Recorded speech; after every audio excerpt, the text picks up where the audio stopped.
an Indian high-rise for third day. He threw the TV from the 34th floor. The TV hit the ground with a loud noise, but the janitor at the door was engrossed in the radio. By the fourth day, the food was almost gone. He had only half a bottle of water left. He used toothpaste to write distress messages on cardboard. Then he threw them out the window one by one, but they either fell on the roof or landed on the rooftop where no one was. Toothpaste soon ran out, so he started to do it to himself. Uncovering the blood that was almost healed, he continued to write with his own blood. This is the last one. The man threw it carefully. This time the cardboard landed on the deck of a house. Now all he had to do was wait for the owner to find him and he would be saved. He waited from day to night. At that moment a woman finally appeared on the platform, but she didn't even notice the cardboard, gathered her clothes and left. Late at night, the hungry boy was looking for some food, only to find that the only chips left were eaten out. He looked around, found a mouse. As soon as he turned around, he was knocked unconscious. By day 5, the man pulls out the elastic band from his pants, then assembles a slingshot from cardboard scraps, waiting for the woman downstairs to reappear. He then used the slingshot to hit her with a rock.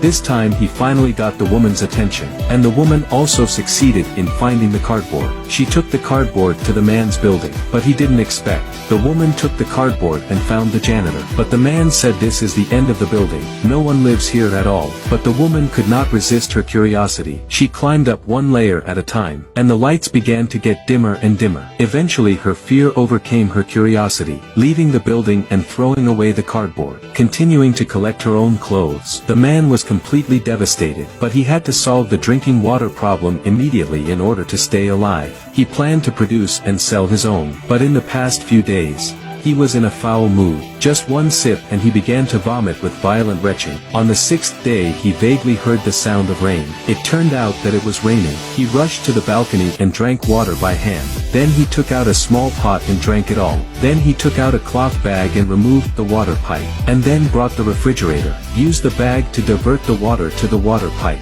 and then from the pipe into the refrigerator. Now the water problem was finally solved, but the problem of food was also imminent. He aimed his slingshot at the innocent pigeons. One hit. The problem of food was solved. He put the pigeon on the fire and roasted it. After roasting, he wanted to get some cumin and chili noodles, but when he came back, he found the roasted pigeon had been eaten by a mouse. He chased the rat in anger. When his strength was exhausted, he still ate the mouse's leftover pigeon. The food is taken care of. The man thinks of his beautiful girlfriend. He calms down and thinks about how to get out. He uses his lenses to look downstairs. He finds that the balcony on the 30th floor is not fenced, and all he had to do was to cut the fence in front of him. Climbing out of the building, just climb down 5 floors, he would have a chance to live. So he cut the fence with a fan blade, roasting it over a fire and frying it in a small pot. After several days of cutting, even the rainwater started to mold and deteriorate. The pigeons around him also let him destroy the whole group, but the fence was only cut a small slit. The man broke down again. He kicked hard.